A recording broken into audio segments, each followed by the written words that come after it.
And our feature presenter today is Professor Bernard Roth. So Bernie is the Rodney H. Adams Professor of Engineering at Stanford University. He earned his PhD in mechanical engineering from Columbia University and has honorary PhDs from the University of Paris and the University of Cassino. He has published widely in the areas of design, creativity, education, kinematics, and robotics, and has many awards for both his teaching and research. He has served as a director for several corporations and has held top leadership positions in several international professional societies. He is also a co-founder of Stanford's D.school, where he now serves as the academic director. And his latest book, The Achievement Habit, was published in July 2015 by HarperCollins. And now I'd like to turn the floor over to Bernie. Hello, everybody. Thanks for joining in. And I would say good morning or good afternoon, but it depends where you are. So whatever it is, good to you. I just want to start off by saying something about the title. And the title has the word success in it and achieve in it. And I use these words in a kind of unusual way, in that most people think success means becoming emperor or empress of the universe. What I mean by them is that you have a good life and that you feel good about yourself and people feel good about you. And basically when you die, friends who eulogize you don't have to lie. And you can define what all that means for you personally. But the main thing we're going to talk about is problems. And I think it's important to understand something about what I mean by problems. And for me, problems are a life force. It's actually what makes us tick. There's actually a story I like very much. That's a novel written in the 1860s in Russia, in Tsarist Russia. And the main character's name is Oblomov, and that's the title of the book. And for the first 200 some odd pages of the book, the main character never leaves his bed. And it's because he's a very wealthy person and everyone takes care of everything for him. And the idea is, if you have no problems, you have nothing to do, why get out of bed? And of course, the book is just a critical statement about the life of the aristocracy in Tsarist Russia. But I think it's a really important point. I find that when I have problems, I have things I'm concerned about, things to doing, it's an exciting part of my life. It's kind of what makes me tick.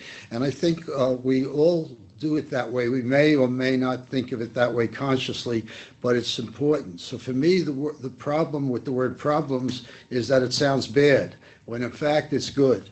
So I think that if you understand that, the kind of people around me who are big on entrepreneurship and all of that, they say problems are opportunities.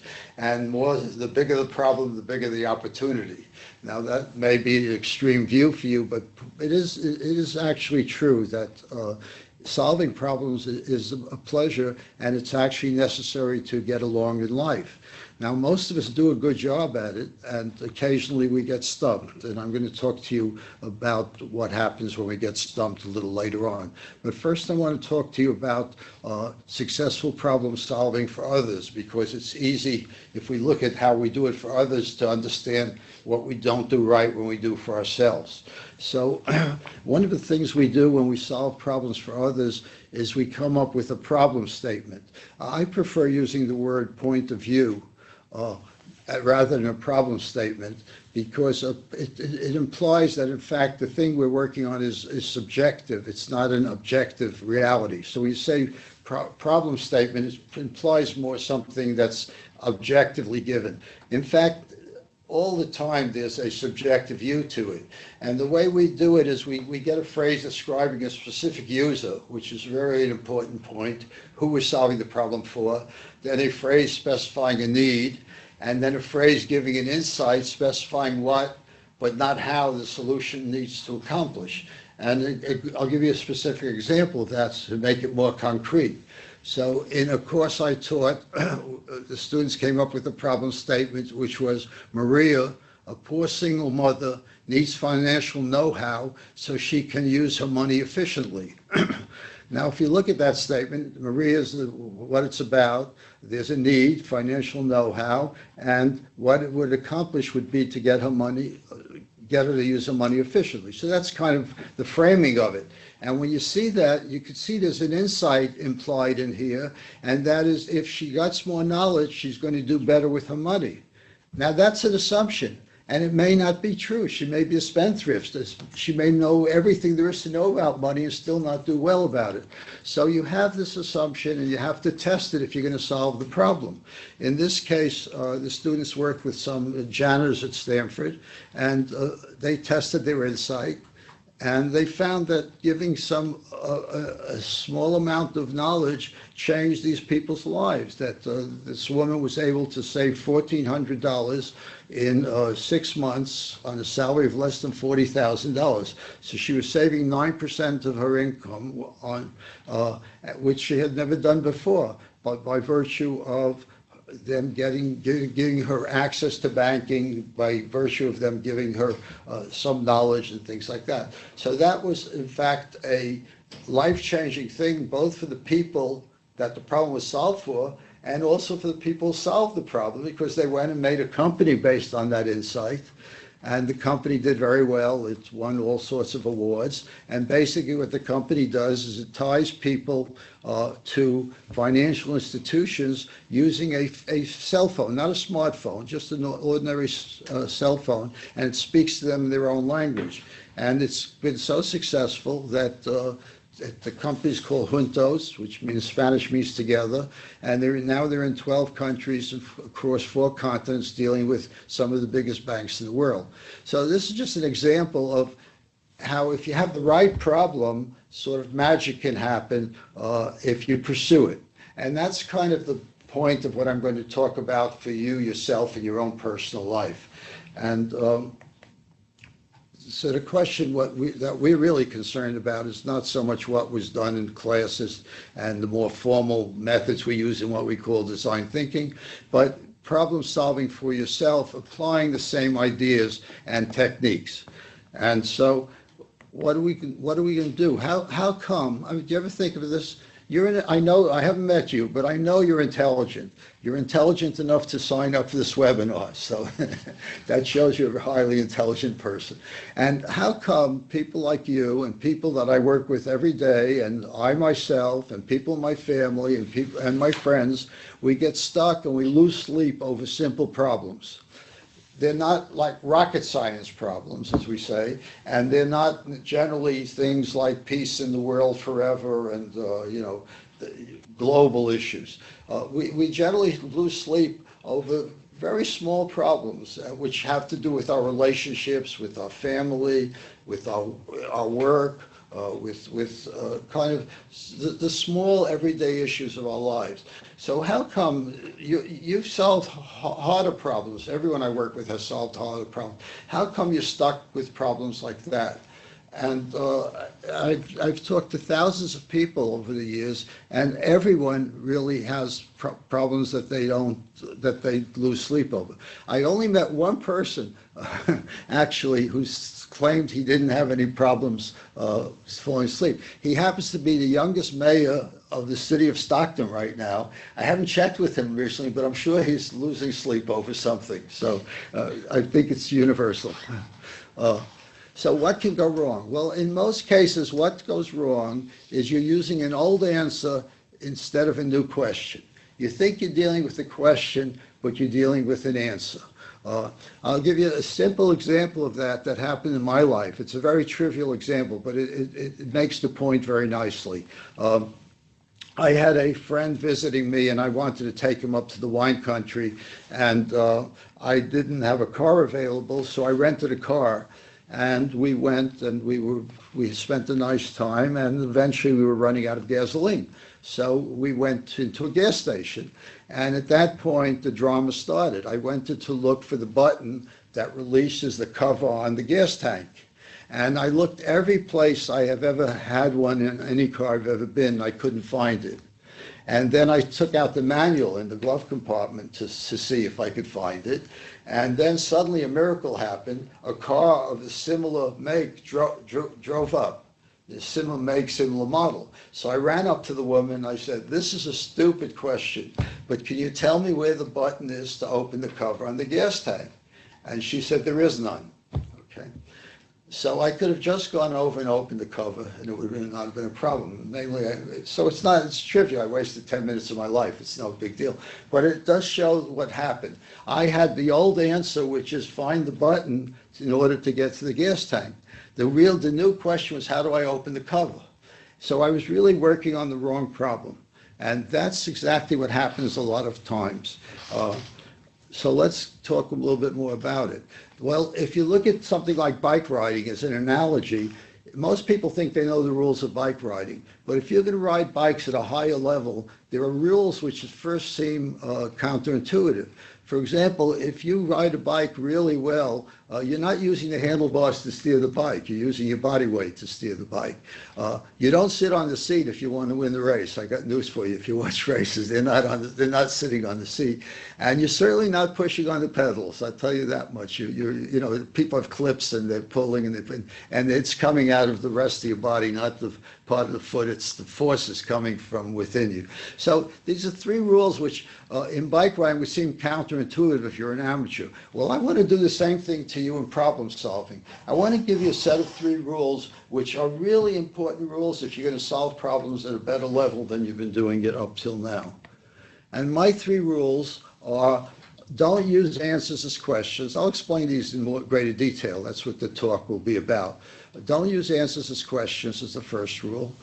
Don't use reasons is the second rule. And don't confuse trying with doing. So those, to me, are the three primary rules of trying to solve problems at a higher level. And I'll now explain to you in some detail what I mean by these. If you're stuck, if you're literally stuck, the chances are very strong you're treating a wrong answer as a right question. And that's universally true. I found that in my consulting work. I found that in working with PhD students. I find that in my work with my family. I find that in my job. I find that everywhere in my life that's kind of what happens. And so the question is, how do you get unstuck if you're stuck? How do you get yourself, if you got the gum under your shoe, how do you get rid of it? Well, as I say, the rule is don't use answers as questions. What do I mean by that? Well, here's something that happened. This is a true story. I was working with a large group of people, and I asked them, what are you losing sleep over? And this one woman said, I really can't find a spouse. I've tried everything. I've gone on the internet and all that sort of stuff. And so she was stuck. She's tried everything. So the way I would unstuck her is I would say, what would it do for you if you solved your problem? Okay? So what would you do? So what we were really saying, what is this the answer to? This is the answer to some problem. What is finding a spouse the answer to? Or the way I said it to her is, what would it do for you if you found a spouse? She said, I'd have companionship. Okay? So what happens then is we've gone to getting companionship is really the question she wants to work on. So the question is, how does she get companionship? Once she does that and forgets about, for the moment, finding a spouse, the solution space opens up tremendously. Because how might I find a companion has, in addition to finding a spouse, meet friends online, take classes, get a pet, join a club, go to jails, et cetera, et cetera, et cetera. So you can get companionship in lots of ways. So what's happened by reframing the problem is you've opened up the solution space. And that's one of the magic that's very important to understand. Now, to do that, you have to be willing to let go of the original finding a spouse idea. Now, it's ironic because I've been married for a very long time.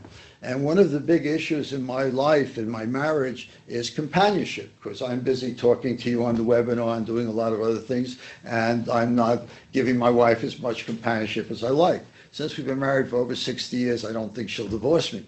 But it's an issue, okay?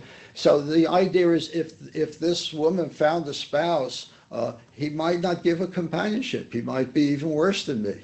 Okay, so she wouldn't really be solving her problem. So what she's done is she's taking an old answer, which is get a spouse, for a new question, which is really finding companionship. And if she reframes it, it opens up. And in fact, she might do better at finding a spouse if she wasn't so needy for companionship. So that's the basic idea. I'll give you an amusing version of it, which came up in a workshop I did, which I liked very much. This woman had the problem that her boyfriend was snoring a lot, and she just couldn't handle it. They went to doctors, they had a surgeon, they did all sorts of medical things, and nothing worked.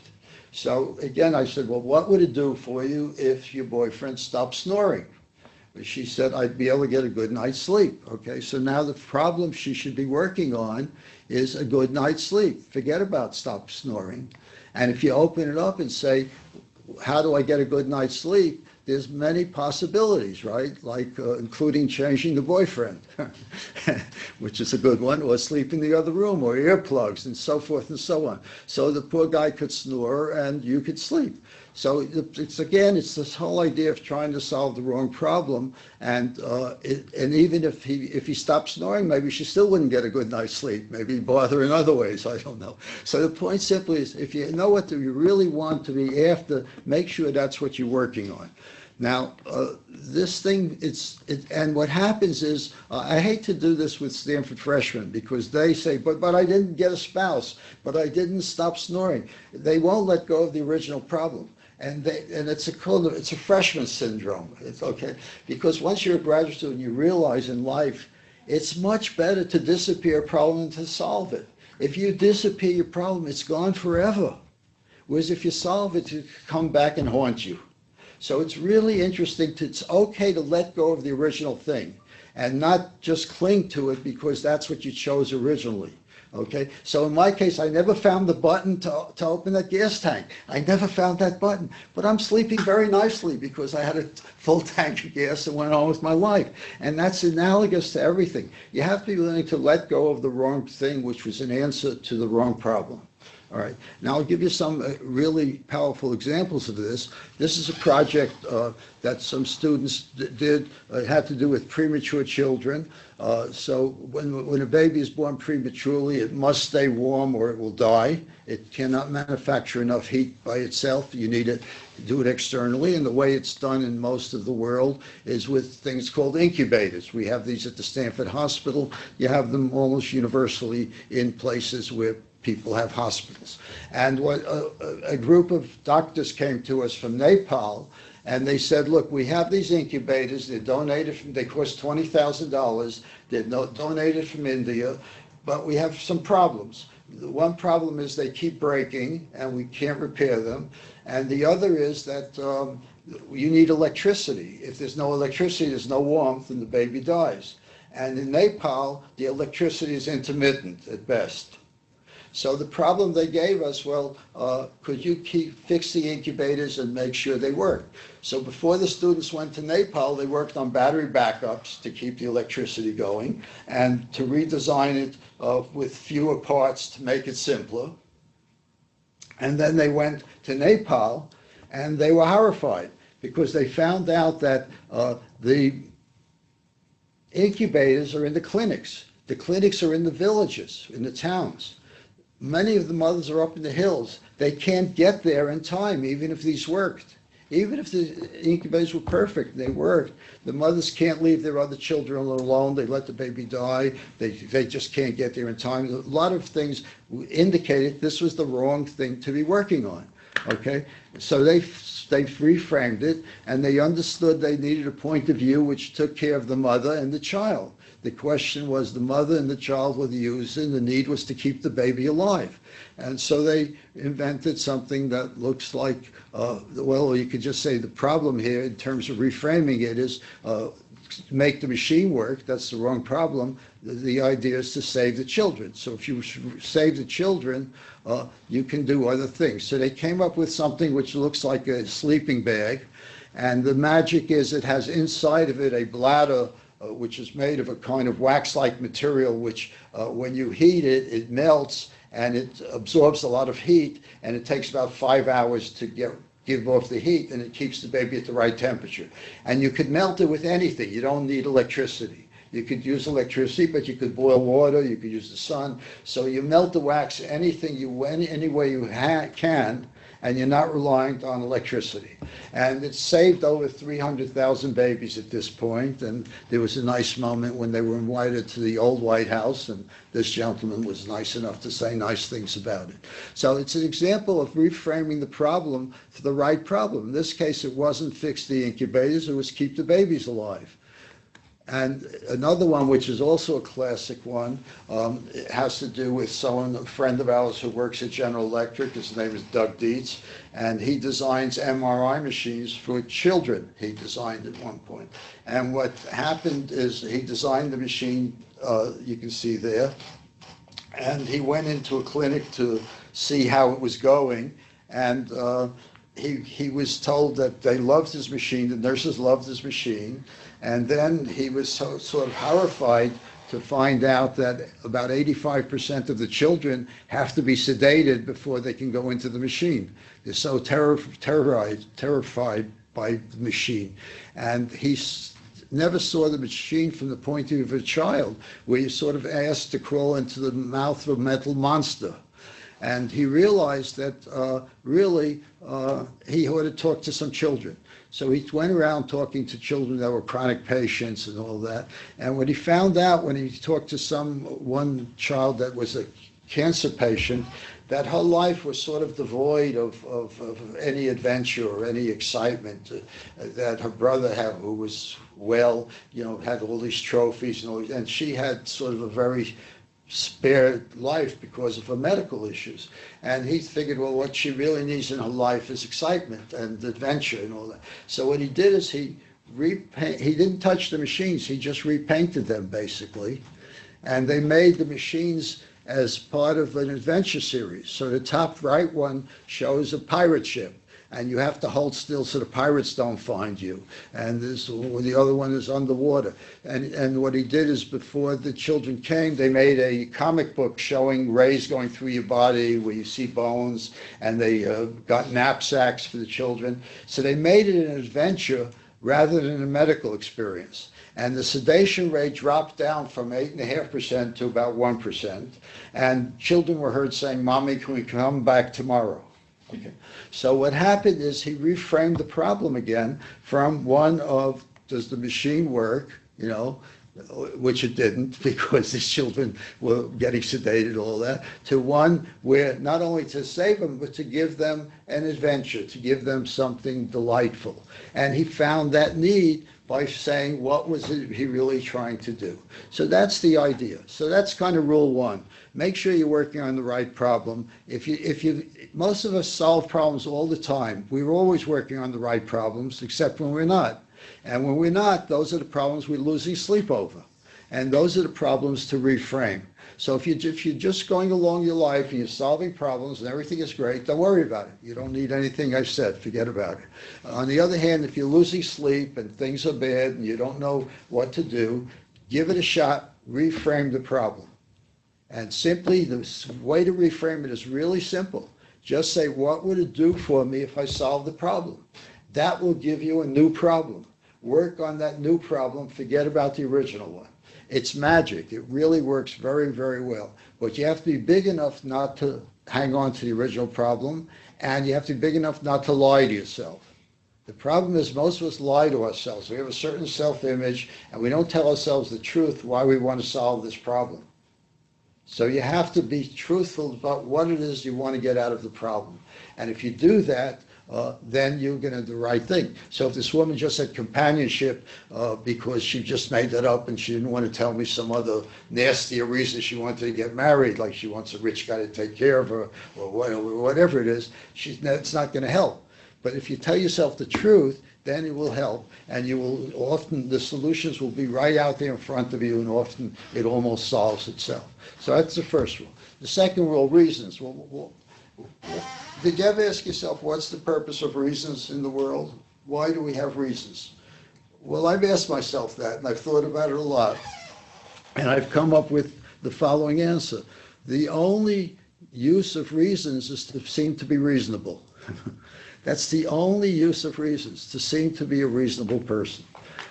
So, for example, if I did something, if I went over and to some arbitrary person on the street and I kicked them, And they said, well, why did you do that? I say, I don't know.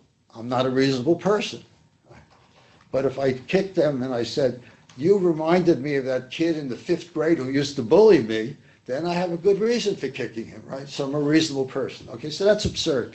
But in general, that's the level for most reasons. They're really not useful. But, and who cares? Well, they can be harmful, and that's the point about that. So I'll say a lot more about that right now.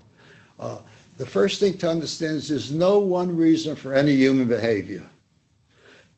We are very complicated people, and whatever we do takes into account our history, our connection to other people, our connections to our friends, and it's not just the thing itself. So if someone asks me, Bernie, will you do me a favor and do something? I might say yes, and if you say, well, why did you do that? I say, well, he asked me to do it. But the same, if a different person asked me, I might say no, with all the same circumstances because of my history with the person. So our lives are very complicated. We go way back in the past in terms of our DNA, and how we do things never is one specific thing. So what happens is if someone asks you a reason or you need a reason for yourself, you'll pick the one reason that makes you look good. You'll pick the one reason that makes you look okay. So for example, whenever I give this talk, at this point I notice my mouth is dry, which it is at this moment, okay? And if you say to me, well, why is your mouth dry? I say, well, I've been talking a lot. That seems reasonable, right? But I don't tell you that last night I had a bottle of wine for dinner. I don't tell you I'm always chronically dehydrated. My wife says I never drink enough. So I don't tell you all of those other things in my history, which would lead to me not necessarily having a dry mouth, even if I talked a lot. Okay, so what I do is I take the one simple thing in this very complicated set of things. I don't know the reason my mouth is dry. It just is dry. Right. Okay, and all these things are true that I just said to you, and a few others I don't want to tell you or contribute to it. Okay, so I picked the one which is I'm talking a lot. Fine, and that's reasonable, and who cares? The problem with that is often reasons are an excuse. And if you use them as excuses, they don't let you accomplish what you want to accomplish. And by using the reason, you let yourself off the hook. My epiphany on this came many years ago. I was on a board of directors of a company in Berkeley, and I would periodically go to the board meeting by driving from Stanford, Palo Alto, up the freeway to Berkeley, and to the meeting off the Berkeley campus somewhere. And I was always late. I was late at every meeting. And when I came in, I said there was a lot of traffic on the highway, and I came in, I said, gee, I'm really sorry I'm late. There's so much traffic on, those days was Highway 17, so much traffic on Highway 17. And they say, oh, that's okay, Bernie, as long as nothing happened. But then I realized it wasn't okay, because these people had lives too, and I was being abusive, and I was keeping them waiting. And at one point I realized I should either get there on time or I should leave the board. And I realized in a way my behavior was insulting to them because I wasn't giving them enough valence in my life. I wasn't giving them enough, it wasn't as important. What was more important was the last few phone calls I took before I left. No cell phones in those days. The last few phone calls I took my office before I left, the teletype message I had to send out, the conversation I had with a colleague in the hall. And by the time I got to my car, if there was no traffic in Palo Alto, no traffic on the highway, no traffic in Berkeley, I would have made it. But there was traffic, so I didn't make it. And I blamed the traffic. But of course, the realization was I was not leaving early enough. I wasn't giving it enough valence, as I say, in my life. Once I had that, I changed my life from becoming the person who was always late for everything to the pain in the backside that starts everything on time, that's always on time, and is never late. And it's really simple. It makes my life so much simpler in terms of driving. I don't have to do near-death experiences to become only 5 minutes late and stuff of that nature. And it's as simple as that. Once I was willing to tell myself the truth and not say it's the traffic, I could handle it. It's simple as that. So that's a really important thing to understand. And basically, I think that the best position to have is that reasons are bullshit. All reasons are basically bullshit. even if you don't intend them to be that way, because you don't know. I mean, the people put subjects into MRI machines, and they've had them take an action and then give a reason for the action. And it turns out the part of the brain that fires first is the one that does the action. The part that comes up with the reason is after. So basically, you do what you do, and then you make up a reason for it. Most of the time, you're on automatic. You don't think about walking, you don't think about breathing, you don't think about talking. You just talk. It comes out. You don't. So then you say, "Why did you say that?" Then I'll think up a reason why I said it. I just said it. I don't know why. I said it. And it's the same thing. You don't know the reasons for these things, and it's supposed to be reasonable to have a reason for everything, but it doesn't work that way. I don't know if you've had this experience. I've had it many times. I make up my mind to do something, and then suddenly I'm doing something else, all the time. Like bad habit, like people make up not that they're going to die, and then they're eating candy, or they do this, and they do wrong. So you're not in control. I got news for you. There's something very complicated controlling. So the reasons are just a cover for being out of control, basically. So basically, if you just keep the idea that reasons are bullshit, it's really an important thing. So it's better to keep silence than add bullshit. You don't need the reasons. You often do not, no one cares what the reasons are. It's a question of what you did or what you didn't do, not what the reason is. The reason is irrelevant. Okay? So the main thing is, do not try this at home. I'm just fearful that you're going to go home and tell everyone in your life their reasons are bullshit. That doesn't work. I've never once told my wife her reasons are bullshit. I've never once told my children their reasons are bullshit. I never once told my biking buddies their reasons are bullshit. I never once told anyone I work with their reasons are bullshit. It's the best way possible to ruin a relationship. But the person you can tell is yourself. And it's really important to tell yourself that way and to just know that. And if you say something, you realize it's bullshit, it's okay. But just say to yourself, I'm never going to do that again. And you'll do it again. But eventually you'll stop. Whereas if you just keep doing it and don't notice it, you'll never stop. So if you want to change your behavior, if you want to improve, just keep in mind that the reason you just said it, even with the best of intentions, is pure bullshit. So don't give reasons unless you have to. I mean, don't be a jerk. If someone says, what's the reason for this? Tell them something, okay? But if you can't, do not give reasons. I have this experience where I get maybe 4 or 5 emails a month from students in, nowadays it's China or Iran or Pakistan, who want to come to Stanford to do a PhD with me. And some of them are really well thought out messages, and they've researched me and all that. And I could ignore them. I don't owe them anything, but I felt uncomfortable. So what I used to do is give them some good reason I can't do it, some excuse. So I'm sorry, I don't have any money. Or I'm going on sabbatical. And whenever I gave them a reason, they'd push back. So if I don't have any money, they say, I have a rich uncle. Or if I'm going on sabbatical, I can wait a year, Professor. And they would go on and until I just truncated, and I had a bad feeling about it. Now that I have this epiphany about reasons, I don't give them reasons. I get the email, I say, sorry, can't help you, good luck.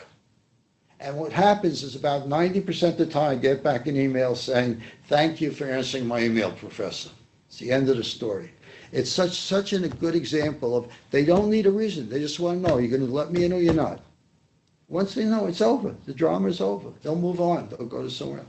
And it's really important to keep that in mind. Do not use reasons unless you really have to. Okay? So that's the second rule. Okay, and it's really important. We have a kind of funny thing. We have a thing, people I work with, we all know this idea. So we have, if someone gives you a reason, like for example, we have some faculty member who will get up in a meeting and say, well, the reason I can't do this is the dean said blah, blah, blah. We go, that's a good reason, with a lot of O's in there, like 5 or 6 O's, meaning it's bullshit. So the code for us is we just say that's a good reason. And you can do that for yourself, really. It really helps. If you give yourself a reason for something you had, just tell yourself, that's a good reason, and you'll get a lot of insight. Because it's bullshit, really. Okay. And finally, we come to the third rule, which is not to confuse trying with doing. Okay, and that's kind of an interesting thing. Now, if you're a fan of Star Wars, you're quivering at this point because you don't know that Yoda was wrong. I always quiver at this point. I'm afraid I'm going to be struck dead, but so far I've gotten away with it. There is a try. There is a try. I know what they were saying in the movie, and I have no problem with that. But in real life, there is a try. And there's nothing wrong with trying. Trying is okay. It's just not doing. It's just something else. It's another activity which is good. And there are all sorts of different activities which are okay, one of which is called doing. And it's important not to confuse all these other things which look like it with doing. And let me explain that to you.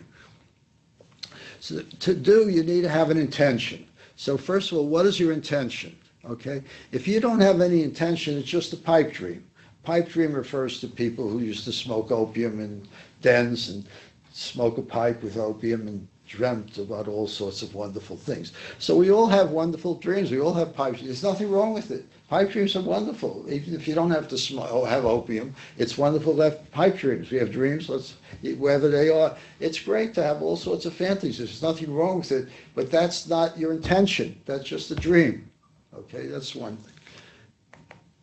And if you have something that you really have an intention of doing, are you willing to give it attention?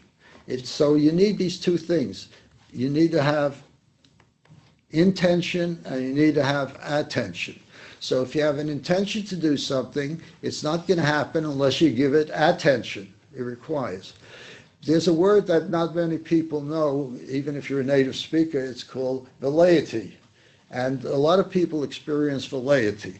Now, what velleity means is it's the least possible effort you can possibly put into something. So you have a real good idea. I'm going to start a business, and I'll think about it for a while, and maybe I'll, I don't know, maybe I'll do something tomorrow. That's velleity. Velleity is just, it's one step beyond the pipe dream. You're sort of going to implement, but it's a little too much to get out of bed or too much work. So that's velleity, all right? And so that's no attention. If you have velleity, you don't have attention. So I think you can make a little chart, which I made for you to see. And on one axis, the vertical axis, I plot intention. The horizontal axis, I plot attention. And we can talk about 4 states of being. The lower left state is a pipe dream, where you have very little attention and very little intention.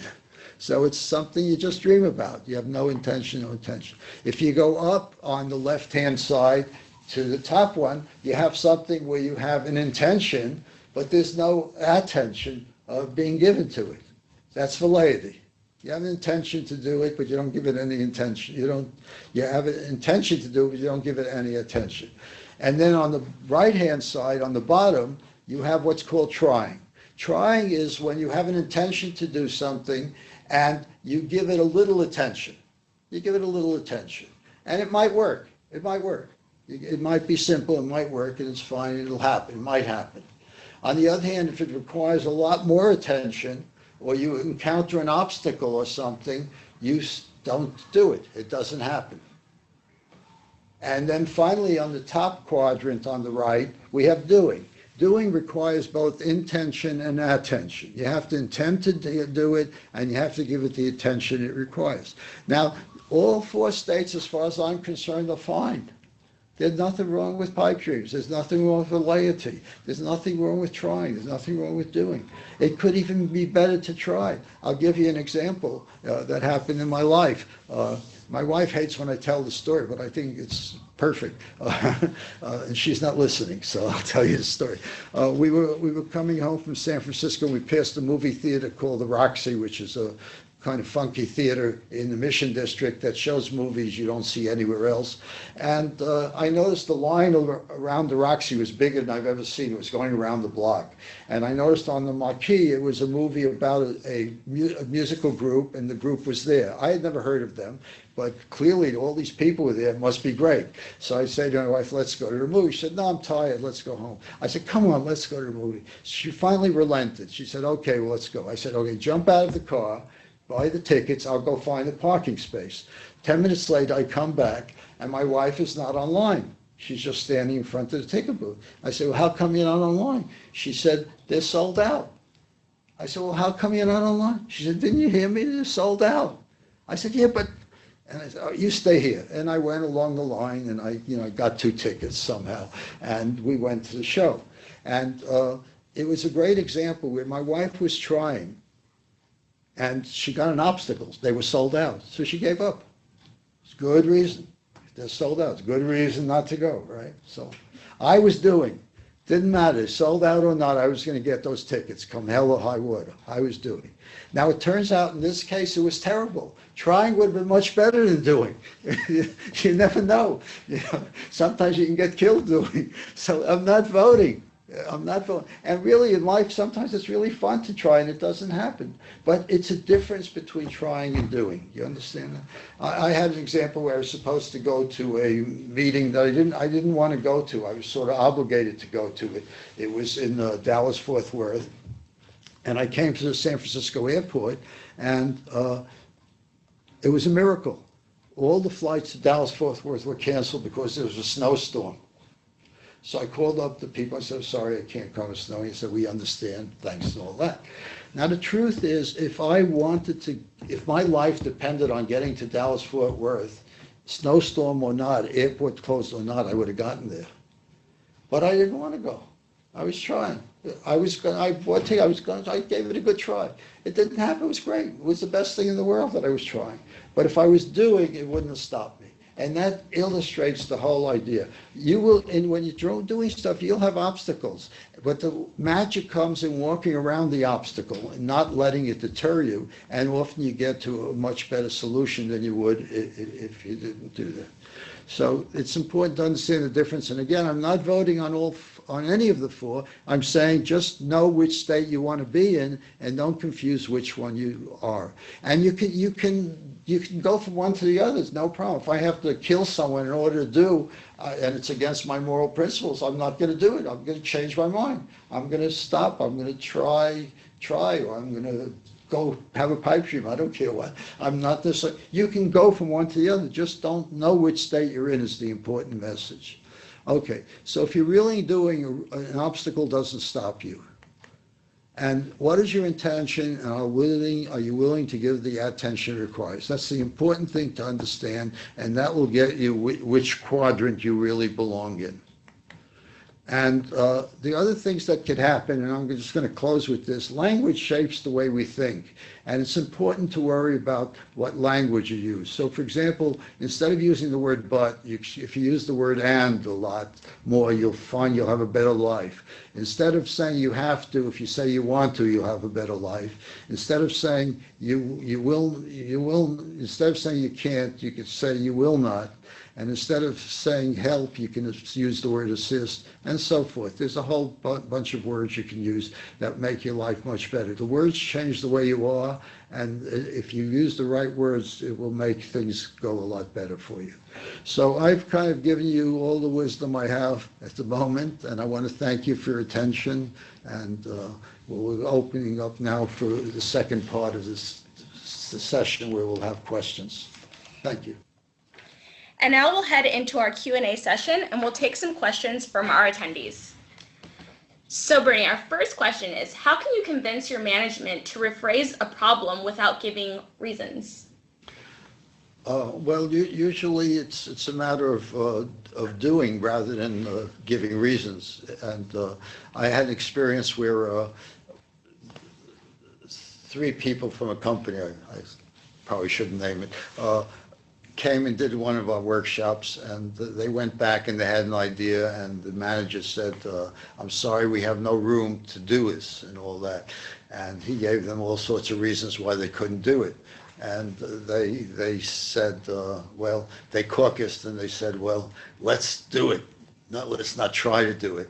And they set up a space in the hallway.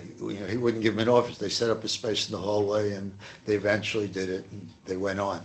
So it's just a matter of it's a good reason that the manager doesn't want you to do it, really, if you look in your heart. There are lots of stories around. I think Emerson's got the cell phones because which was a big hit for them years ago, because this one guy, his boss said he couldn't do it, so he went home in the garage and he made the first cell phone for Emerson. So it's really gets to that. It's really, it's a good reason, the boss and the dean and all that. And if you want to do it, you are smart enough to find a way. Great. It's kind of like the old saying, where there's a will, there's a way, right? That's right. Yeah. So for our next question, with regard to the lack of gender diversity in private equity and hedge funds and unconscious gender biases, how would you reframe the problem? That problem in specific. Well, the question is, what's the problem? I don't know, it's a problem. You're just telling me a social situation which you don't like. So is it, how do I get more women into some, you haven't really stated your problem, you stated a big issue. So first of all, the best thing would be to just take one person like yourself or whoever you want, and just like I did with the woman with the money thing, and just specifically say who it is, what the issue is, and what would happen if you could find a solution without worrying about the solution. Okay, and then that would give you a way to work on it. We don't have a problem yet to reframe. But if you gave me a specific problem, let's make one up. How do I get a higher salary? So I would say, what would it do for you if you got a higher salary? It might be, it would give me more respect in the organization. So the question is, how do I get more respect in the organization rather than the higher salary if it's not working? I have nothing against you going for a higher salary. Hopefully you get it. But that's what I'm saying. If you take a specific question, not a general world issue like peace forever and stuff like that, if you take a specific problem and say that, and you actually have attempted to solve it, you give it an intention, and it's not solving, then it's time to reframe it. And you reframe it by saying, what would the solution to that do for me? Great. So on the topic of problem solving, it requires a great attitude and perspective. How do we practice it every day? What are some tips for practicing it every day? Well, you're practicing it every day, like it or not. You're either doing a good job at it or a bad job at it. So I would say the word mindfulness, which is a little overused, is the answer.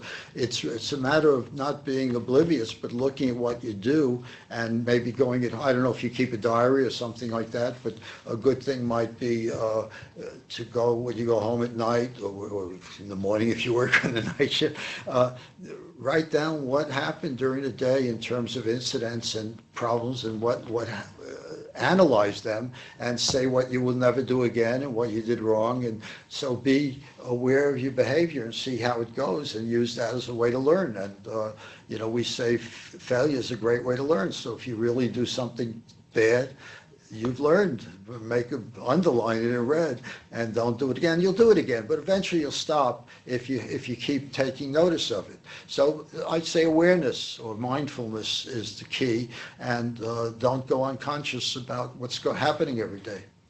Okay.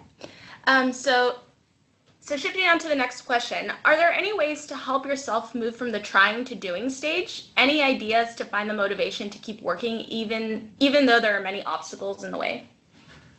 Yeah, well, if you're not motivated, why bother? I mean, it's like, many years ago I was in Bulgaria and I heard this wonderful saying. The Bulgarian saying is, "There's no need to do anything." And why is that? Well, if it's really important, someone else will do it. If it's not important, why bother? So there's a lot of wisdom in that. If it's not worth doing, it's not worth doing well at all. So it's certainly, just this whole idea, you have to do it. You don't have to do. You can have a great time just trying it. I'm not voting. But if you are motivated, if you really want to do something, then you can't let the obstacles block you. My favorite story is my friend Paul. He was a swimmer, and he had an accident in the shower, and they had a back surgery, and the surgeon said, you can never swim competitively again. But there was an Olympics coming up, and he wanted to go, and he talked to some guy who was sort of a guru type, and the guru said, well, who can stop you? If you want to do it, do it. Who cares what the doctor said? So he trained fiercely. It was not much time. Trained fiercely in a local reservoir here called Lexington Reservoir, and he just qualified. He was like the last person to get onto the team. It was between him and someone. He just got on, and he went to the Olympics, and he won a gold medal, and he set a world record. And he came back, he put the medal on the doctor's desk. And that was the point. He had a good reason not to go. The doctor said it and all that. But he was so motivated. And he's been a serial entrepreneur. He tells me every time he does something, there's always a blockage. There's always like the accident. And getting around it is where the magic is. But he has the motivation. If you don't have the motivation, forget about it. Do something you feel motivated about. Yeah. So last question here. This is a quite specific question, but what is the approach or the right problem to solve if you're disliking your current job and want a new job opportunity? How can you rephrase that problem? I don't understand. I mean, it seems like you have this problem. It's all solved. I don't know if there's anything to rephrase. If you don't like your job and you want to get a new job opportunity, I'd say that the question is, how do I get a new job opportunity? And if you're having problems doing that, say, what would it do for me? And if it's, well, I'd have a happier life or a happy thing, maybe you could stay where you are and reframe what you're doing to make it happier. And so you may have certain constraints that aren't really there. And, some people are chronically unhappy. I have a friend who's chronically unhappy, and every job he goes to, he has problems with and all of that. So it doesn't matter if he changes his job or not, he has to change his being. So there's that whole aspect to it. But if you're really in a job that's bad, there's no hope and all that, then clearly the answer is change your job. And you'll find lots of reasons why you can't, but they're all just good reasons. So. Moral of the story, there are a lot of good reasons, right? So thank you very much, Bernie, for this awesome talk. So we're at the top of the hour now, and it's time to wrap up. If you have any additional questions about Stanford's professional programs on design thinking and innovation, please don't hesitate to reach out to us directly, and make sure to check your inbox for the webinar recording within the next week. Thank you again for joining us today, and hopefully we can see many of you with us here on campus in September.